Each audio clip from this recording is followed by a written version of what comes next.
एक महाशक्ति थी। और हम ये भी जानते हैं कि भारत में शूरवीरों की कोई कमी नहीं थी। बावजूद इसके मुट्ठी भर हमलावरों ने हमें कई बार लूटा, और न सिर्फ लूटा, हमें सैकड़ों साल गुलाम बनाए रखा। ऐसे क्यों हुआ?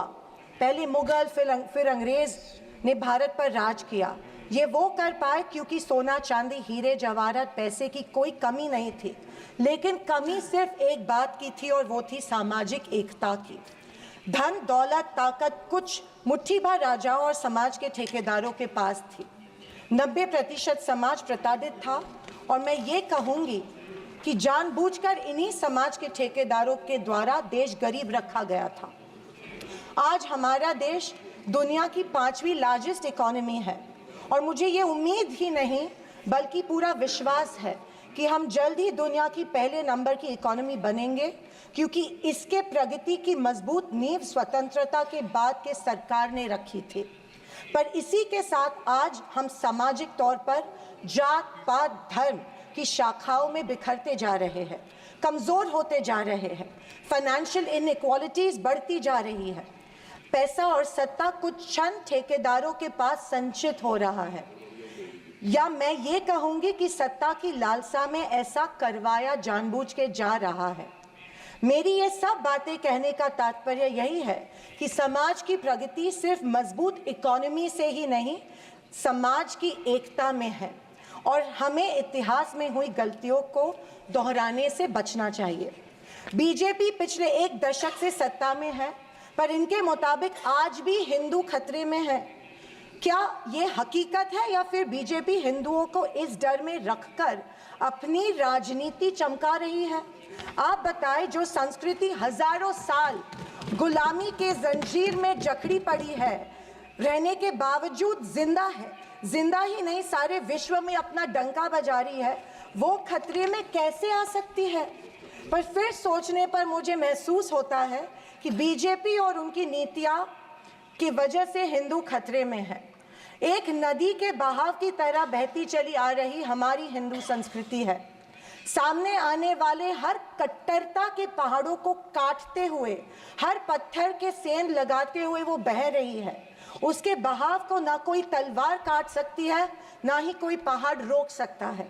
पर आज दुर्भाग्यवश उसी नदी के बहाव रोककर कट्टरता में ढालने की कोशिश की जा रही है, और मैं समझती हूँ कि यही भारतीय संस्कृति के पतन का कारण बन सकता है।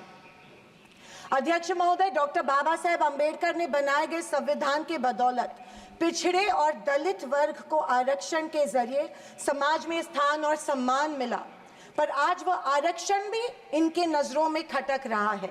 इसीलिए सभी सरकारी और निम्न सरकारी कंपनीज का प्राइवेटाइजेशन करके इनडायरेक्टली आरक्षण खत्म करने का षड्यंत्र बीजेपी कर रही है। स्पीकर सर, इनके मुताबिक गए 2014 के पहले कोई भी अच्छा काम देश में नहीं हुआ, और कुछ महानुभावों के मुताबिक देश आज़ाद ही 2014 में हुआ। खैर, आप कितनी भी कोशिश कीजिए, लेकिन इस सच्चाई को नहीं झटला सकते कि आज जो भारत चांद पर पहुंचा, उसकी नींव इसरो के रूप में पंडित नेहरू जी ने रखी थी। 2014 से बीजेपी अपने झूठे प्रोपेगेंडा से कांग्रेस की लेगेसी को मिटाने की पुरजोर कोशिश कर रही है, पर इनकी लाखों नॉन बायोलॉजिकल कोशिश के बावजूद दुनिया इस देश को नेहरू गांधी का देश ही मानेगी। ये दुनिया की किसी भी कोने में जब जाते हैं तो इनको गांधी जी के प्रतिमा के सामने ही नतमस्तक होना पड़ता है। ऐसी सरकार और ऐसे वित्त मंत्री से हम क्या उम्मीद करें जो प्याज के बढ़ते दाम के सवाल पर कहती है कि दाम बढ़ते हो तो बढ़ने दो, मैं प्याज नहीं खाती। स्कूल कॉलेज के फीस बढ़ते तो बढ़ने दो, हम शिक्षा नहीं भक्त बढ़ाते हैं। पर फिर भी जनता की प्रतिनिधि होने के नाते मेरा दायित्व है कि मैं लोगों के प्रश्न इस सदन में समक्ष पेश करूं। अध्यक्ष महोदय, पंतप्रधान किसान सम्मान योजना के बारे में मैं बोलना चाहती हूँ। पंतप्रधान किसान योजना के माध्यम से किसानों को सालाना 6,000 रुपये दिए जाते हैं। 2,000 रुपये 3 इंस्टॉलमेंट्स में दिए जाते हैं। 2,000 रुपये दिए जाते हैं, लेकिन 18% फर्टिलाइजर्स के सैक पे उनको जीएसटी के माध्यम से देना पड़ता है। एक किसान एक साल में कम से कम 1 लाख के फर्टिलाइजर खरीदता है, तो आप 6,000 रुपए देते हो लेकिन 18,000 उनसे लेते हो। ये किस तरह की नाइंसाफी हुई उस किसान पे? आप मजाक उड़ा रहे हो उस किसान का। 6,000 रुपए देते, 18,000 रुपए जीएसटी के माध्यम से लेते हो। जब यूपीए की सरकार थी तब फर्टिलाइजर्स और औजारों पे से जीएसटी एग्जेम्प्ट की गई थी। मेरी मांग है कि 2,000 रुपए का जो अमाउंट है, जो 6,000 सालाना मिलते हैं, वो बढ़ा के 12,000 किए जाने चाहिए। अध्यक्ष महोदय, किसान सम्मान योजना, मेरे कॉन्स्टिट्यूएंसी में करीबन 50,000 लोग इस योजना से वंचित है क्योंकि इसको अप्रूवल्स नहीं मिल रहे हैं। जब वो मंत्रालय में जाते हैं और पूछते हैं हमारी योजना को अप्रूवल को क्या हुआ, वो कहते हैं कि दिल्ली जाके पूछो, हमें नहीं पता है। तो किसान योजना, किसान सम्मान योजना का इंटेंशन क्या है? या तो किसानों को फंसाया जा रहा है किसान योजना के माध्यम में से। अध्यक्ष महोदय, फसल बीमा योजना, महाराष्ट्र में, पश्चिम महाराष्ट्र में शोलापुर, सांगली, सातारा, कोल्हापुर में उड़द दाल और अरहर की दाल यहाँ पे उगाई जाती है, लेकिन फसल बीमा योजना मिलती है सिर्फ बाजरा, मक्का और सोयाबीन के लिए। आपके माध्यम में से मैं फाइनेंस मिनिस्टर से गुजारिश करती हूँ कि अरहर और उड़द के लिए भी फसल बीमा योजना के फॉर्म एक्सेप्ट किए चुके हैं, भर दिए हैं, लेकिन फसल बीमा योजना मिल नहीं रही है। अध्यक्ष महोदय, पंतप्रधान आवास योजना, आदरणीय फाइनेंस मिनिस्टर जी ने कहा कि एडिशनल 3 करोड़ हाउसेज, घर यहाँ पे इंक्रीज करके इस बजट में दे रहे हैं, लेकिन पंतप्रधान आवास योजना का टारगेट अभी तक महाराष्ट्र को नहीं मिला है क्योंकि ये योजना जो है गांवठान जमीन पे घर बांधे जाते हैं, लेकिन असलियत ये है कि गांव में गांवठान जमीन है ही नहीं। जब कलेक्टर के पास जाते हैं तो कहा जाता है कि गांवठान जमीन नहीं है, गायरान जमीन ढूंढ के लाओ, हम आपको पीएम आवास योजना देंगे। अभी गांवठान जमीन लाएंगे कहाँ से? तो आपके माध्यम में से मैं फाइनेंस मिनिस्टर को रिक्वेस्ट करती हूँ कि सारे कलेक्टर्स, डिस्ट्रिक्ट कलेक्टर्स को आदेश दे कि जितनी भी गायरान जमीनें हैं गाँव में, उनको गांवठान करके पंतप्रधान आवास योजना लोगों को लागू की जाए और सारे जो पेंडिंग प्रपोजल्स हैं वो एक्सेप्ट किए जाए। और मेरी आपसे ये गुजारिश है कि 1,40,000 रुपए इस योजना के लिए मिलते हैं, ये बहुत टुटपुंजी है, इसके लिए 2,50,000 दिए जाए पंतप्रधान आवास योजना के लिए। अध्यक्ष महोदय, मुद्रा लोन 2014 में प्राइम मिनिस्टर ने बड़ी एम्बिशियसली मुद्रा लोन की घोषणा की थी। कल फाइनेंस मिनिस्टर ने इसकी जो राशि है 10 लाख से लेके 20 लाख की, लेकिन मुद्रा लोन उस पीरियड में उन्हीं लोगों को मिले जिनकी सिफारिशें बीजेपी के कार्यकर्ताओं ने की थी, जबकि सामान्य आदमी जो है, आम आदमी जो है, उसको ये लोन नहीं मिला था। सिर्फ कुछ चंद लोगों को ये लोन दिया गया था।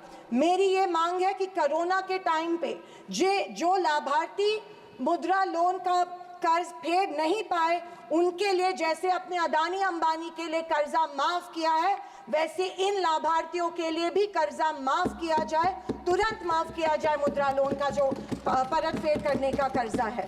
आदरणीय अध्यक्ष महोदय, माइक्रो फाइनेंस और चिट फंड्स जो दिए जाते हैं हमारे सेल्फ हेल्प ग्रुप्स को, बीड़ी कामगारों को, पावर लूम वर्कर्स को दिए जाते हैं, हमारी काफ़ी सारी महिलाओं को दिए जाते हैं, लेकिन ये माइक्रो फाइनेंस और चिट फंड्स पे के ऊपर रेगुलेटरी अथॉरिटी नहीं होती है, इसीलिए ये बेहिसाब इंटरेस्ट इन लोगों से, गरीब लोगों से लेते हैं।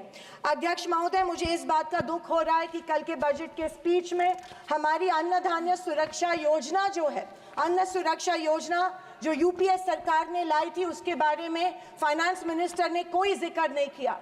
पिछले 10 साल से हमारे देश का जो गरीब है उसको, एपीएल कार्ड धारक को अन्न धान्य योजना का लाभ नहीं मिल रहा है। 10 साल से करोड़ों लोग इस योजना से वंचित रह रहे हैं, भूखे मर रहे हैं, और जैसे शैलजा जी ने कहा था, कुपोषण का प्रमाण जो है हमारी देश में बढ़ रहा है। गरीब लोगों से जानबूझ के एक form, give up subsidy form जानबूझ के भरा जा रहा है, उनको बिना बताए कि अगर ये फॉर्म आप भरेंगे तो आपकी फूड सब्सिडी कट हो जाएंगी। ये जबरदस्ती उनसे ये फॉर्म भरवा रहे हैं ताकि उनको इस योजना, जो कि कांग्रेस की योजना थी, उसका लाभ न मिले और इसके वजह से ढेर सारे लोग भूखे हमारे देश में मर रहे हैं। मैं फाइनेंस मिनिस्टर से ये गुजारिश करती हूँ कि एपीएल कार्ड धारक को तुरंत इस योजना का लाभ मिला जाए और सारे के सारे जितने भी लोग हैं उनको धान मिला जाए। अध्यक्ष महोदय, कल के स्पीच में आंध्र प्रदेश और बिहार के ऊपर बहुत प्यार जताया गया। मुझे उस बात से कोई कंप्लेंट नहीं है, पर महाराष्ट्र से इतनी नफरत क्यों नहीं महाराष्ट्र की तरफ उतना ही प्यार जताया गया जो बिहार और आंध्र प्रदेश के जताया गया? क्योंकि उनको पिछले लोकसभा में कम सीटें मिली, या शायद उनको अंदाजा आया कि आने वाले इलेक्शन में उनको वो चुनाव हारने वाले हैं। मैं वित्त मंत्री को बताना चाहती हूँ कि महाराष्ट्र में हिंदवी स्वराज की नींव महाराष्ट्र में रखी गई थी। कणखर देशा, राकट देशा, दगडाचा देशा, महाराष्ट्र देशा, ये हमारे प्यारे महाराष्ट्र के बारे में कहा जाता है। लेकिन अफसोस है कि महाराष्ट्र की तरफ कोई ध्यान नहीं दिया जा रहा है, सिर्फ महाराष्ट्र का इस्तेमाल किया जाता है। अध्यक्ष महोदय, रेलवेज के बारे में बोलूं तो रेलवेज में स्लीपर कोच की संख्या जो है वो कम कर रहे हैं और फर्स्ट क्लास और सेकंड क्लास की संख्या बढ़ा रहे हैं। देश का जो आम गरीब आदमी है वो स्लीपर कोच से ट्रैवल करता है, वो फर्स्ट क्लास और सेकंड क्लास से नहीं किया जाता है। मैं आपके माध्यम में से मेडन स्पीच माध्यम में से गुजारिश करती हूँ कि स्लीपर कोचेस की संख्या बढ़ाई जाए। अध्यक्ष महोदय, मेरी शोलापुर के कुछ मांगे रखती हूँ और मैं समाप्त करती हूँ। हमारे शोलापुर में एयरपोर्ट है लेकिन एयर सर्विस नहीं है। उड़ान स्कीम में आया गया है लेकिन जानबूझ के वहाँ पे जो चिमनी थी, ऑब्स्ट्रक्शन था, वो तोड़ा गया, लेकिन अभी तक वहाँ पे एयर सर्विस शुरू नहीं है। बोरामनी एयरपोर्ट है, वहाँ पे इंटरनेशनल एयरपोर्ट के लिए फंड्स एक बार दिए गए लेकिन फिर फंड्स नहीं दिए गए। मैं वित्त मंत्री से गुजारिश करती हूँ कि बोरामनी एयरपोर्ट के लिए फंड्स दिए जाए। मंगावेड़ा जो हमारा तालुका है, वहाँ पे जो इरिगेशन स्कीम है, वहाँ के 35 गांव जो है वो पानी से वंचित है। मैं विनती करती हूँ कि वो गांव के लिए भी आप इरिगेशन स्कीम जल्द से जल्द अप्रूव करें। अंत में मैं यही कहना चाहती हूँ कि बीजेपी विपक्ष की अवहेलना कर रही है कि हमें इतनी सीट्स मिली, जनता ने अस्वीकार किया, पर आपके 400 पार का क्या हुआ? पर मैं उनसे कहना चाहूँगी कि हम स्वीकार करते हैं कि सरकार बनाने के लिए पर्याप्त सीट्स नहीं जीत पाए। हाँ, हम हमारी बातें जनता को बेहतर तरीके से शायद नहीं समझा पाए, लेकिन ये भी कहना चाहूँगी कि हार गए तो क्या हुआ, झोला उठा के चल नहीं देंगे, यही डटे रहेंगे। एक मजबूत विपक्ष के रूप में भारत की जनता की आवाज बुलंद करते रहेंगे, सिर्फ और सिर्फ इस देश के लिए और इस देश के जनता के लिए। और आखिरी कुछ शब्द कह के मैं समाप्त करना चाहूंगी कि सत्ता की लालच में न फैलाओ समाज में ध्रुवीकरण का रोग। सत्ता की लालच में न फैलाओ समाज में ध्रुवीकरण का रोग। आपकी